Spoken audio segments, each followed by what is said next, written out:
Matt, welcome to the show, man. Thank you, Justin. How are you? I'm doing well, man. I got to ask you right off the rip, man. How's 365 hard going? You know, 365 hard. you You're know what? crazy. Well, it's going, it's okay. So right now, it's going really well. I think I've done 75 hard so many times that you get acclimated to it almost. And so Yeah. you really you have to, f- you have to force the intensity level, which my good buddy Josh called me out last week, and I didn't like it at all. But he told me, he said, "Man, the walks ain't gonna do it anymore." I was like, "Man, dude." And so, I told you before we started the show, I travel like every other week. Yeah, it's crazy. And so my buddy James Lawrence has started this fit program, and he was kind of, I think, using me as a beta test for a while. I just didn't know it. And Um, but he kind of helped me dial in my macros, and I've known what they are for a while. But you do MyFitnessPal for a little while, and then you're like, okay, screw this. This is so boring. But then I used ChatGPT. My ChatGPT is called Jarvis, I of love it. course. And so I put my Whoop data, I put my resting heart rate, I put I'm an endomorph body type. I put all that in the chat GPT and I said, okay, what am I doing wrong? Tell me what I need to do. And so now I know, like at night, I need to make sure I'm just eating like 6 to 8 ounces of protein. I need to get my meal in before 6. I can't eat after 6. So 6 to 8 ounces of protein and veggies. No heavy carbs. No potatoes, no big rice, no French fries, none of that. None of the good And stuff. so yeah, but I've done that for like the last week and a half, and my Whoop recovery went from like 20 something to, I mean, last night it was 92. And so Wow. I think I found um, the new way for me because the way I explained 75 hard to people that are new to it, I was one of the first people that actually did it in 2019 when Andy said none of you MFers are going to finish it. I heard that as okay, game on, let's go. And I'd never even read a book. I never even read a whole book until I did that Wow. program. And I knew I needed to up my game, and I did it. I also didn't know how reliant I was on alcohol, um, because I was an adult, quote. I drank probably a beer or a glass of wine from age 20 to 40, and that's not healthy. I mean, no matter how you do it, I learned that you know that was something that was not taking me to my goals of being a better Matt. Um, Yeah. so in the beginning of 75 hard, it's such a like slap in the face because there's so many things that you don't understand. Like one, doing the workouts every day, two 45-minute workouts, one has to be outside. The gallon of water sucks. It always sucks. You There's know what's no, funny? Let's talk about that really quick. So I did 75 hard. Me and my yeah, wife did it January 2021. And I feel like every time somebody starts it, the water is the thing that stops them. But to us, the water was easy. We were done the gallon of water by around 2 p.m. every single day. well, you figured that out. That's the goal. I will tell you what it is. So this water bottle right here, it's 32 ounces. Boom, So four of these is a gallon, right? boom. With the straw, makes it 10 times easier to drink. What? Instead of chugging back water, use the straw, and you will find yourself just crushing the water. To us, it was always that second 45-minute workout. Really? Like, yeah, so we did it. What you're doing is the reason I wanted to bring it up. What you're doing, the 365 with your travel, with all the things. That's the part that makes it super hard. We did it January 1st, where in 2021, where the world was still kind of half shut down because of COVID.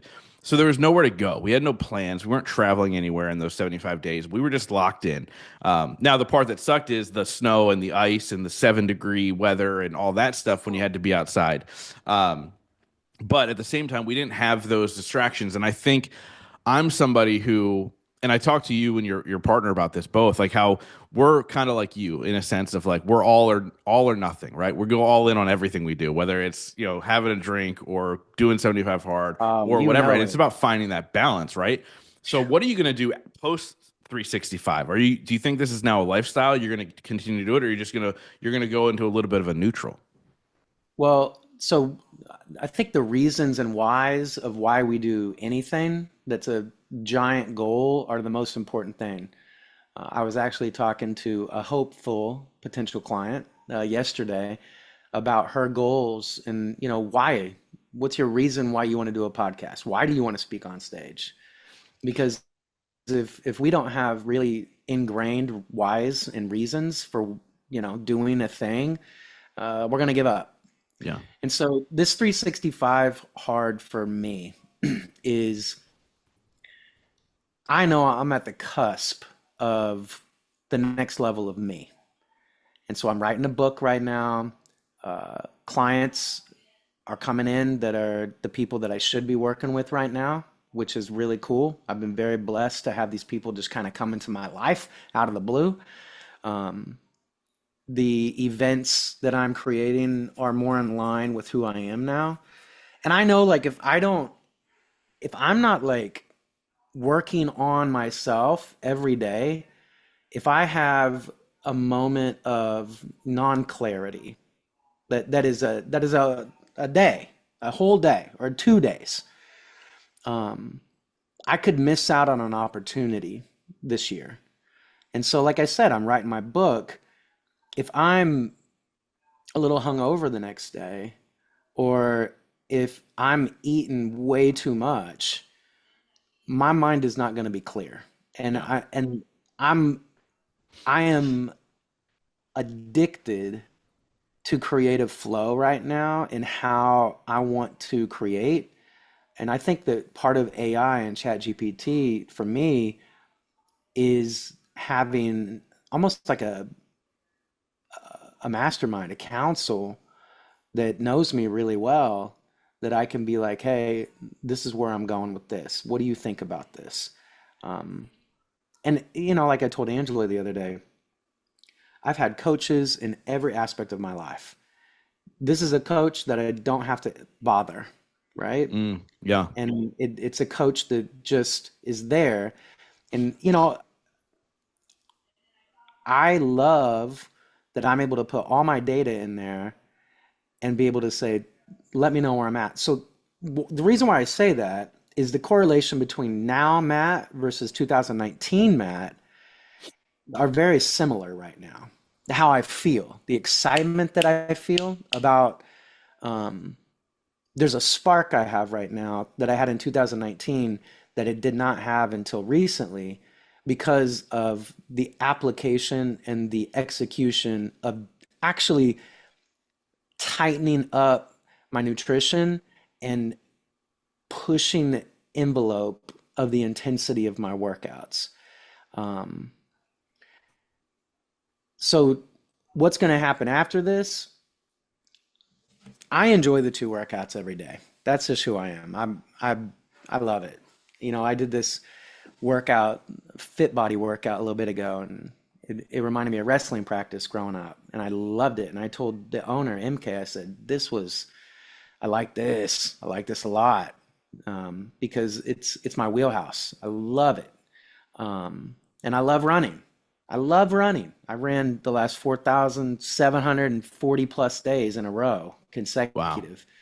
And but the reason why I'm doing 365 hard is generally because of I need to write the book.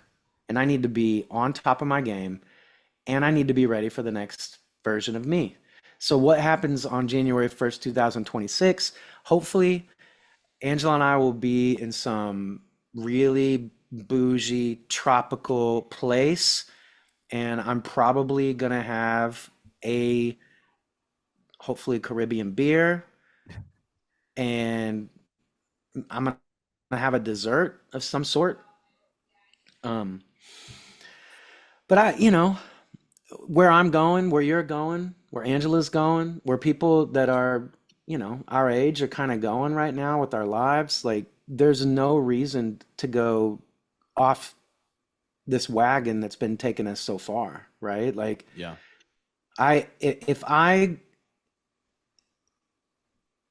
did what old Matt did in his 20s, and I had days of drinking and days of eating past 6, I'm gonna be a worthless piece of shit.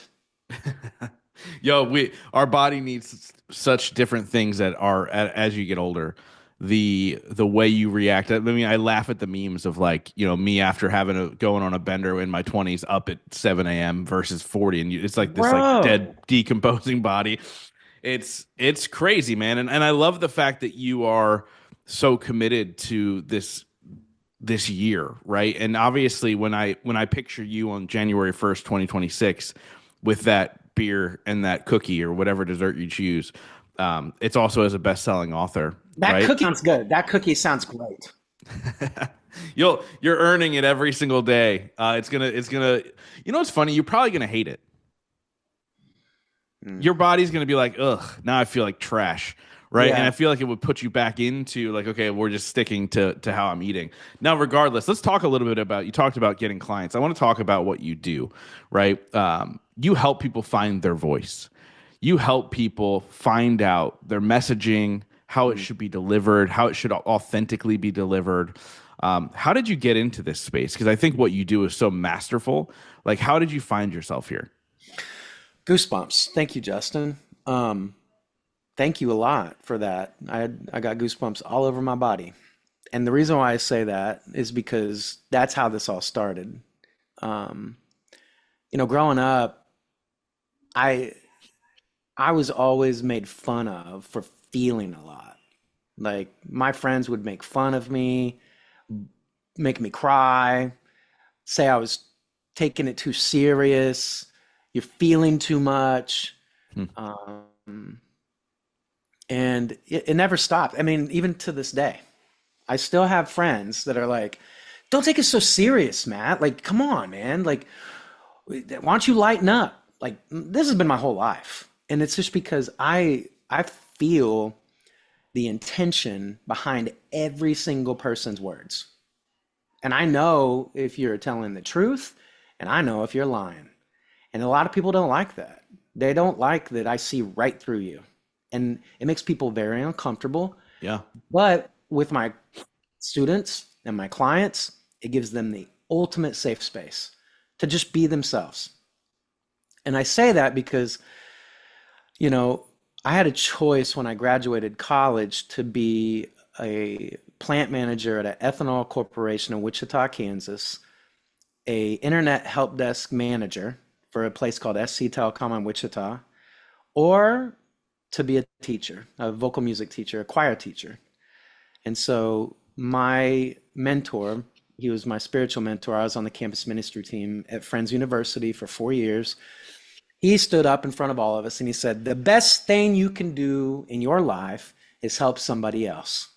And I was like, well, I'm not going to be helping a lot of people if I do the ethanol corporation. It'll just be me making a lot of money.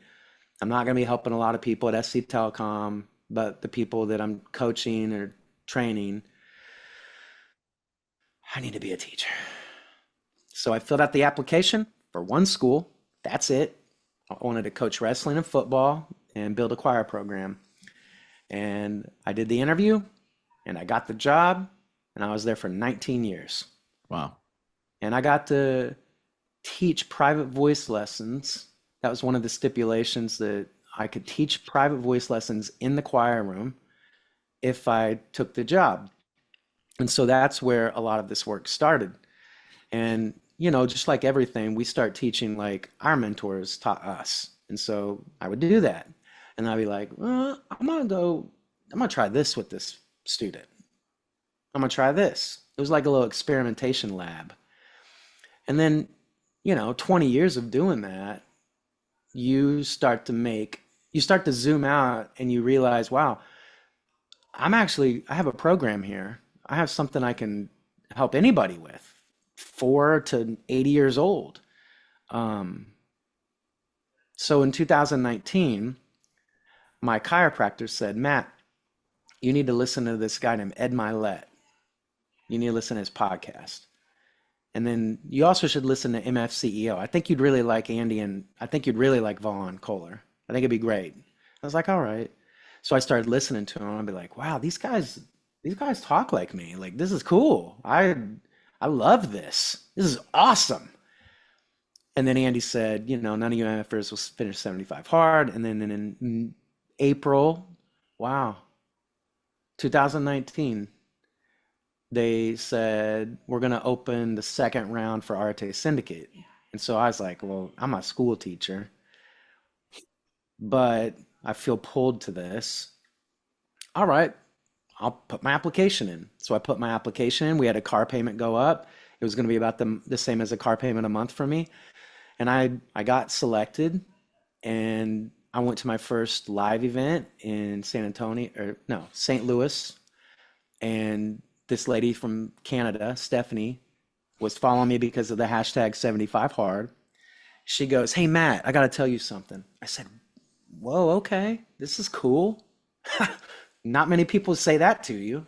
Yeah. It's really important I say this to you. I said, okay, what? She goes, did you know that Tony Robbins has a voice coach? And I said, I know why I'm here, Stephanie. Wow, thank you. And so I took notes on technique and storytelling, and do I feel their intention? Do I feel what they're feeling? Do I see the visions that they're painting? And of course, Ed slayed it. Andy, Jesse Itzler at the man, God, he was great. And at the end of the conference, I reached out to all the people I met very naturally. And one guy gave me a shot, Nathan Mansfield in San Antonio, Texas. Shout out And Nathan. yeah, shout out Nathan big time. And he wanted to get more attached to his emotions and attached to his inner self so that he could speak, because he was terrified of speaking in public. And so I showed him what I do. I showed him the sounds that we make to helping him be a vocal athlete with the craft, the technique, the storytelling, the magic, the performance magic. And he stopped me, he looked at me, and he was in his car and he had his hat backwards. He goes, holy shit. I go, what? He goes, man, I thought you were full of shit. He said, I'm going to hire you. I said, oh, okay. And he hired me per month. And then we had a little coaching group together later. And then that's how this all started in 2019, November of 2019. Um, you know, I went through a lot of transition during COVID, like we all did. My dad passed away in June 2020. That was like a giant knockout punch for me. Went through a lot of depression and just a lot of behavior stuff I didn't even know I had wrong with me. And then I started making this 8 session program for business professionals, because business professional is like a program. And so I made a program and I put it out there, and it just started to work. And, you know, like someone really awesome, they said, well, how long does it take for you to get like a complete transformation with somebody? And I thought about it for a little bit. I was like, well, on the second or third session, breakthrough always happens. And then they're like, that's normal for you? I was like, yeah. Well, how long would it take like for a complete transformation to have the confidence, the clarity, the connection to people, communicating effectively, having the courage to say what you're supposed to say? 8 sessions. And they're like, 8 for real? I was like, yeah, that's it. Okay, well, Hmm. what's it worth? I was like, I don't know. I'm a school teacher, bro. Like, okay, well, this is what it's worth. And then it didn't go very well. And so I had to, you know, knock it down to half to get people to actually do it. This was like 2021, 2022. And May of 2023, I resigned from public school forever. And now it's my full-time gig. And I get to do it all over the world on a Zoom call like we are on right now. And um, you know, in short, if Justin said, Matt, you have 30 seconds to tell people what you do. All right. My name's Matt Berthot. I'm a voice teacher, a voice coach. I help people with craft, which is voice technique, artistry, which is storytelling, and performance magic, getting people to feel what you want them to feel and see what you want them to see. Basically, you get courage, clarity, connection, communicate effectively, and connect to people in a very deep way. I let your body, your soul, and your spirit come together to say hello. Mm, I love it, man. I love it. And I I spoke at an event and you were the MC at the event, and that's how we met. And the way that you were able to draw people in every time you went in between each speaker. And what I mean by that is not every speaker hit at this event. It happens, right? Like it's gonna be the case. And so people will check out, they'll look away, they'll stop paying attention, especially as the day goes on. The way you were able to draw people in every single time you went back up on stage or in the front of the room was amazing. And so I want to get from you, Hmm. what's a tip or a trick you can leave with my audience? Because obviously we can't coach them through the whole thing. They're going to reach out to you and hire you after this interview. But what's a tip or a trick that you can give somebody to draw a room back in that may have checked out? I say this probably on every single coaching call with every single person at least one time in the 8 sessions. Go slow to go fast. A lot of the people that I work with are high achieving entrepreneurs, business professionals that are highly intelligent, but when they speak, it's like a shotgun blast of information. And it's like matrix brain is what I call it. It's just like lines of code. Yeah. And when they talk, it's like, and people in the audience are like, oh God. And they don't even know what to write down. So allowing yourself to go slow, to go fast. And so go fast means for you, Justin, the audience, for the audience to be able to go fast in the learning and the speaking that we are trying to teach them. All right. A lot of people just jumble and there's not a lot of feeling, authentic feeling emotionally when people speak. And I'll tell you what, bro, like I'm gonna start talking about it. I'm writing a book right now and it's gonna be in the book, but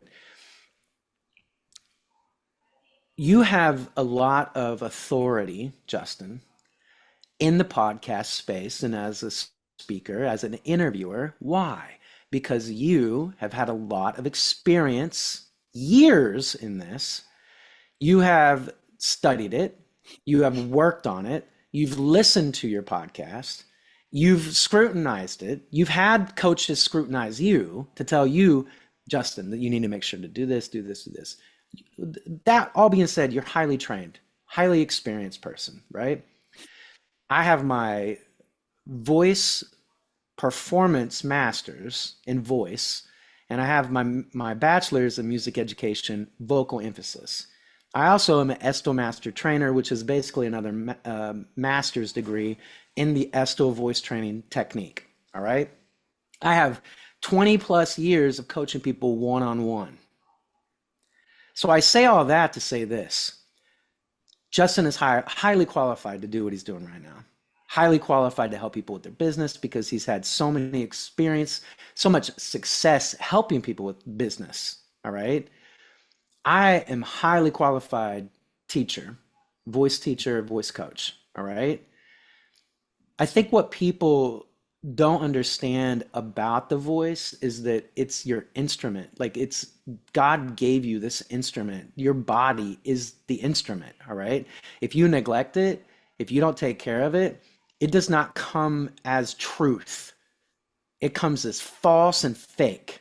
And Mm. so there are so many speakers out there that they might have it polished down and they have their freaking stupid PowerPoints and all the bullshit that really nobody cares about. Because what they actually care about is, do you make them feel something that gives them goosebumps like you did at the beginning of introing me? All right. You opened a door to give me freedom to be me. Okay. That's number one. You don't even know you probably did that. Like it just, that's who you are. But number two, The secret sauce, the reason why I'm doing any of this work is because of Joe Dispenza's book, Becoming Supernatural. Energy is frequency, frequency carries information. Energy, emotional energy, feeling it completely. Like right now, I am love. I feel love. Max just got born. I'm holding them up. Like I see that picture. I feel love all over my body. And if it's not Max, it's Leo, just got born. I see his face. I'm like, oh my God, how can I love someone so much more? So I've anchored that love. I've anchored that in my body. And so everything that comes out of my mouth right now, even the action of me snapping, clapping, whatever I'm doing, the audience that hears this right now, Justin's watching it and hearing it right now, you feel it. You have goosebumps all over your body because I have goosebumps.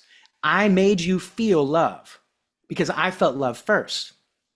Now, if I have a vision in my head and I'm talking about this thing, that's the secret. You feel the emotion deeply of love, whole joy, bliss. You visualize what you want us to see. The audience is going to see it. Mm. If you just say the words on the script that you and your speaking coach told you to go over with no emotional connection that's authentic, that's actually real, no one's going to remember anything you said. And it might be perfect. It might be so pretty. You might be beautiful. You might be gorgeous, handsome. But nobody's going to care if you didn't make them feel something. That's what I help people with, is understanding that line of what's real and what's not real and teetering back and forth on that imaginary line so that your audience and your clients, you you make them feel it, they see it, and they won't forget it. And you don't have to repeat yourself. Mm. And I think that's the biggest part with me when I'm speaking or doing MC work. I don't have to repeat myself. Even on this podcast, people are going to listen to this and they're going to remember a lot of what I said. They're going to see some of the visions that I planted out there, like seeing Ed Milet on stage at St. Louis, seeing Jesse walk on stage. People saw that when I talked about it. They might see a beach and some green grass with like a tree to the left and some flowers to the right. That's my sacred space that I go to in meditation. They might see that. They might see me in the room holding Max up as a baby. And I literally did sing that. Nah, it's a gun, yeah. I literally did sing that. But if they did see it, then what I do works.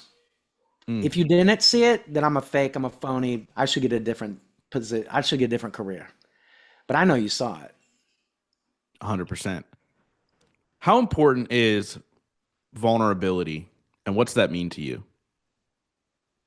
Vulnerability means being authentically true to your essential self. Your essential self is your spiritual self. Your spiritual self is the way that we were made. Our whole, or in the religious sense, holy self. All right? The essential self is the all knowing, all wisdom. All right?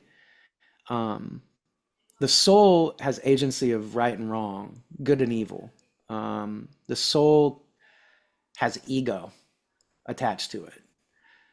And then the body is, fight or flight. It's just this flesh meat suit. Okay. That's the hierarchy. And so being vulnerable is accepting who we are in our body, who we are in our soul, and accepting it and saying yes to the opportunities that God, the universe, whatever you believe in, provides to us. But being authentic and being vulnerable is essential in the human experience if you're actually being a full human. There are a lot of people out there that think being vulnerable is just crying and telling their horrible traumatic story and that's that's a part of it. If you don't work through those things, I don't think you can really truly be vulnerable. Mm, One thing that I'm learning right now is that I'm not here to stuff those horrible, traumatic things that have happened for me in my life. I'm supposed to accept them and say, yes, what did I learn from them? What are the lessons I learned from them? All right, that's number one. Well, number one's the story. Number two is the lessons. Number three is what's the gift? What's the gift, right? And the last thing is what do I know to be true now, mm, right?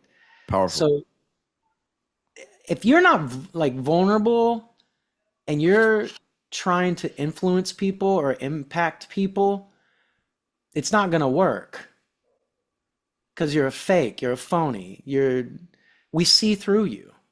Yeah. And the people that don't see through you, they're just going to be fake and phonies just like you. And they're going to wonder, how come I'm not growing? And my coach, Gene, I have three coaches right now. Gene is like my spiritual, emotional coach. And then I have a book writing coach. I have another coach that's like in my freaking ear, like telling me get my fitness crap together. But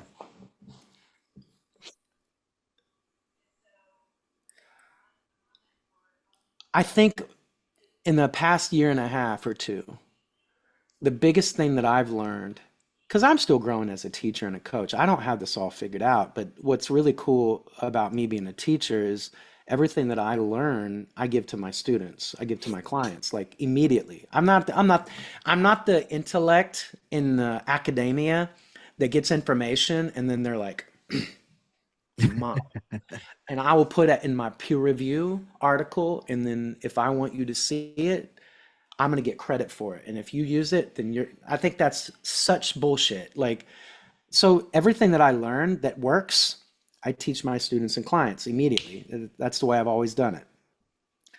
But, vulnerable is a trendy word, but the application of actually being vulnerable and authentically true and owning the mistakes and the trauma and the hardships and learning from those things and accepting that that's still a part of you. It is, it's still a part of you. But I think what I was going to say is the last year and a half or two, what I've learned is not to beat myself up so much of the shame and the guilt that I felt from being such a turd, like in some of these situations in my life where um, emotionally I couldn't handle it. And because I'm able to zoom out as a leader, and this has always been a gift that I have, because I'm able to zoom out as a leader, I'm able to go, well, Matt, if that didn't happen, then you wouldn't be here right now. No matter how much pain you went through, no matter how much shame and guilt you feel, you would not be here right now if it wasn't for those moments. Yeah. And I love the fact that you talk about, doing the work, healing from it. So one thing I say all the time is like a wound is for you to learn and the scar is to teach other people.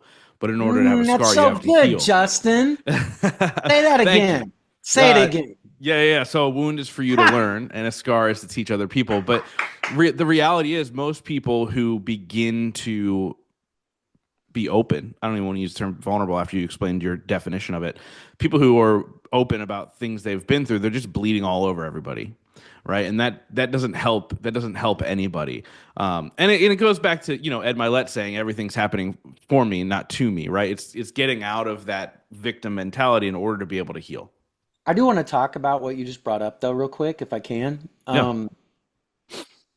I've been to a lot of events in the last year, and I just want to caution speakers because I train speakers. And I said it, there's a line, a very faint line of real going over the line and then fake not going over the line. Okay. If you're a professional performer If you're a professional speaker, you have a responsibility to the audience to stay on that line and teeter back and forth. If you go too far over the line and you share the most horrific, tragic, traumatic thing that's happened to you in your life, and you talk about it and you feel it at 100% emotion while you share it, and you're crying and you're sobbing and it's ugly, and you're making the audience feel this dark sludge that's nasty, and then you make everybody feel like shit and depressed, you just literally emotionally abused the audience. Yeah. And that's a definite fact. And a lot of amateurs do that at every event. And then people come up to them, they're like, "Oh my God, I can't believe you shared that. It was so good, so good." But what you just did is you planted a very dark seed. Now, on the same case, number two, if you're a speaker and that line is right here and you're behind the line and you try to talk about this hard story and how horrible it was and how everything in your life, and my dad died and I got divorced, and it was really hard for me and I went to therapy and all these things, and this is what you can do, and here's my 5 steps to get you out of that funk, right? You just did the entire audience a disservice because nobody connected to you because you didn't feel it. And so now, the audience is probably like listening to this going, okay, so I get the two sides now. We can go too far dark and we cannot go far enough, right? So where do we land? 90% positive, 10% negative. Okay. Mm. So we sit on that line and we feel, yeah, my dad passed away in June 2020. I lost all my support through my divorce. It was horrible. I had to pick myself up and I was very depressed. I had suicidal thoughts. It was horrible. But I didn't give up. And I didn't give up. And I didn't give up. And I got help. And I kept going. And I didn't give up. And so if any of you in the audience feel this, here's my 5 steps that got me out of that. So what did I just do? You felt it. You felt me go to dark that quick, right? Goosebumps. And then you felt me go back to hope and love that quick. Yeah. I love it. I love it. And it's so powerful. And I've seen both. I've seen both of what you're talking about. People who lean too far in and people who are too far disconnected from what they're sharing. And it's so true. Like you do leave those talks and you're like, oh, I Yeah. just feel awful. I just feel awful, right? And dude, what you do is just so masterful. And I want to ask you a question that I ask every single person on this show. It is a two-part question. The first part is, what is your definition of success? The second part is, what are 3 things you do every single day to ensure that success for yourself? Definition of success to me is, man, I love this. Being in this moment with Justin, and I know beyond the shadow of a doubt, there's nowhere else on earth I'm supposed to be. I feel it. I feel completely at peace and whole in this moment. Like there's nowhere else on earth I'm supposed to be. I think that is the definition of success because Mm. that's like God saying, yes, yes, Matt, yes, Justin. There's nowhere else on earth you're supposed to be. Because we had to reschedule this podcast so many times. But it wasn't because we weren't going to do it. It's because life happens, right? But when I'm helping my clients and my students, whether they're speaking or they're singing, just like this podcast, there's moments that I don't even remember what I said, but I know it feels like home. This feels so right. That's success, man. Yeah. That's success. Yeah, being able to be present and knowing that you're on the right path. Like I think it takes a lot to get to that place, right? Like it takes a Yeah. lot of effort. So I want to know, what are the 3 things you do in your life to make sure that you are able to be present and know that you're in the right place? Oh, all right. Well, I do gratitude every morning that I wake up before I get out of bed. And it's not bullshit, it's the truth. For the last 6, 7 years, I give gratitude on material things in my life first, and then gratitude for people in my life. And then I build my energy. I am whole, I am love, I am joy, I am bliss. I visualize my dreams, maybe calls that day. And then I think about the most amazing moments of my life: Max being born, Leo being born, asking Angela to hang out when I was in New York in 2023. And then I say, I want to be the best father, the best boyfriend, the best teacher, the best coach, the best athlete, the best speaker that I possibly can be. That's number one. Number two, I run every single day at least 1 mile for the last 4,700, 400, whatever days. Like, it's a thermometer for me for the day. It lets me know physically and mentally and emotionally and spiritually, where am I at today? What do I need to focus on today? How does my body really feel today, right? And that's a long time to run every day. We're going on 13 years almost straight. Um, I think the third thing is something I've been lucky enough to be around since I was a boy, little boy. My mom and dad took me to church. I think, Justin, we've had this conversation before. I grew up Lutheran, and I loved going to Sunday school and singing songs. And I didn't understand the stories. I didn't understand what Jesus died on the cross meant. I had no clue. But I remember teaching Sunday school, preschool when I was a junior and senior in high school. I mean, the teaching thing's always been in my blood. Um, and this spirituality, God, Jesus, it always pulls me back, always pulls me back. And for 19 years, my church was the school. And in the last 2 years, I've gotten more close to God than I have in years.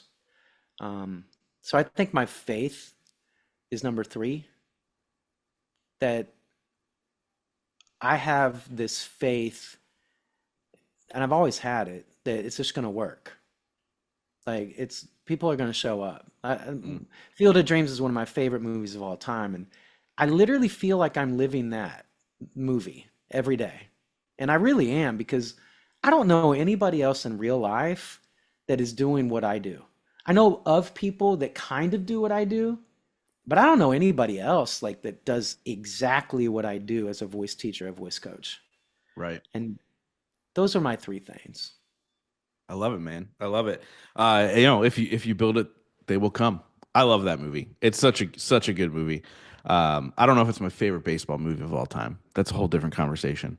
Um, Mine might be Sandlot. So, you know, That's a it's good too. one. Major It's League's good. The Natural. the natural Major League is good. I got to go. Sandlot is probably nostalgia more than anything else. Yeah, Like that's the movie I I get grew up that. on. You know, I get the that. so I wrap up every single interview with the same question. But before we get there, how do people get a hold of you? How can they work with you? What's all the good stuff? Well, Justin has my cell phone number. So if you're a really good friend of Justin's, Justin can put you in a group text with me.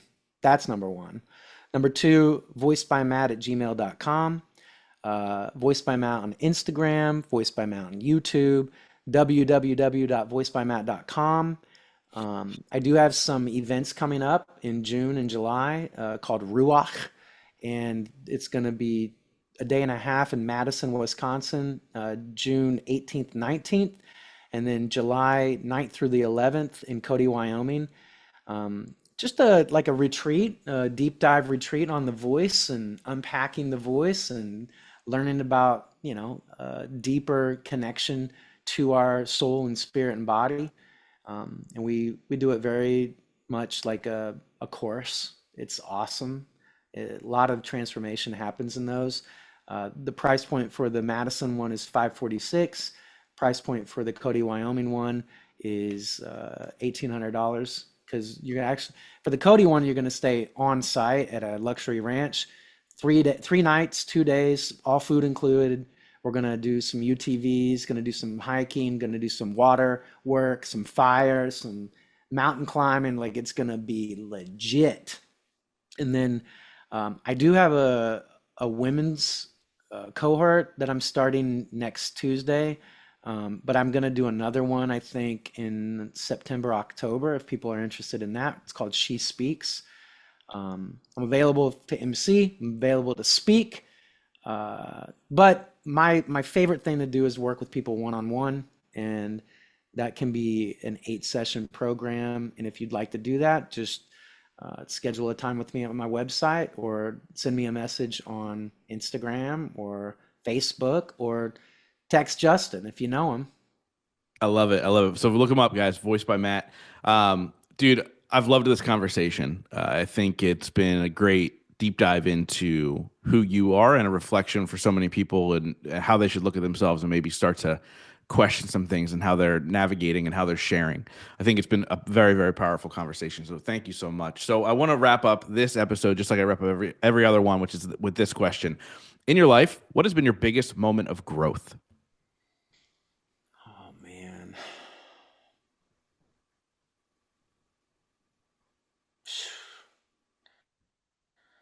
Well, August 5th, 2023. It's when my wife at the time, I was in Austria at a voice conference, and she told me on a Zoom call, Matt, I'm going to divorce you. And I was alone in a different country. I had no support. We're in a different time zone. And I just remember muting that on the call, muting myself, and just this carnal rage came out. Like it was the most pain and embarrassment and shame and guilt because I had a lot of things I needed to work on as far as being present with my family. That as an entrepreneur, we can really screw up. Um, and I just went too far. I went too far not being present. And because she did that, I have been on this crazy trajectory of growth. And if she didn't do that, um, I think I'd be really, really egocentric and caught up in a lot of stuff that doesn't matter. But I can tell you, I'm the best father ever to my sons, Max and Leo, now. I'm a much more understanding, patient, not go off the handle crazy Matt now. But it's taken a lot of painful work and a lot of deep reflection, and I'm still doing it. Like I said, I still have like 3 coaches right now that are helping me, and I'm not perfect. And I think that I was getting too big for my britches, and my ex at that moment put me in my place and let me know like enough is enough. You need to be present. Mm, So I think that that has been that moment was the catalyst for the man that you see today, I love it, man. even though it was Thank you so much horrible. for sharing that. And more importantly, dude, thank you for doing the work. Because what you're presenting to the world is truly a gift, man. So keep doing what you're doing. I appreciate your time. This conversation has been amazing. And more importantly, man, I appreciate your friendship. I look at Yeah. you and Angela as new friends and I appreciate both of you. So thank you so much. Thank you, Justin, for letting me be on your podcast. It's been a blast.